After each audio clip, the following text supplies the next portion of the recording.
নমস্কার বন্ধুরা, বহুদিন পর আবার কেয়ার অফ কথক চালু করার চেষ্টা হচ্ছে। দীর্ঘদিন আমরা চ্যানেলটা বন্ধ রেখেছিলাম বিশেষ কিছু কারণে। প্রায় মাস পাঁচেক চ্যানেলে কোনো রকমের গল্প আসতে পারেনি। আমরা আবার ধীরে ধীরে চেষ্টা করছি বিভিন্ন গল্পর ডালি আপনাদের জন্য সাজিয়ে দিতে। আমরা চেষ্টা করছি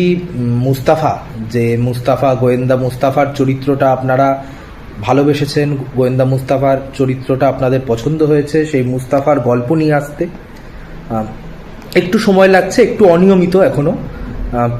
চেষ্টা করছি আমরা আবার নিয়মিত করতে, কিন্তু অনিয়মিতভাবেই মাঝে মাঝে আমরা গল্পগুলো আনছি, কিন্তু যত দ্রুত সম্ভব আমরা নিয়মিত করার চেষ্টা করছি। আপনাদের কাছে আমরা ক্ষমা চেয়ে নিচ্ছি, কিন্তু কেয়ার অফ কথক আপনাদের জন্য নতুন নতুন গল্পের ডালি নিয়ে, নতুন নতুন গোয়েন্দা কাহিনী নিয়ে, মুস্তাফার গল্প নিয়ে আপনাদের সামনে আসবে। আপনারা সঙ্গে থাকবেন, আপনারা আগের মতোই ভালোবাসা দেবেন, এই আশা আমরা রাখি।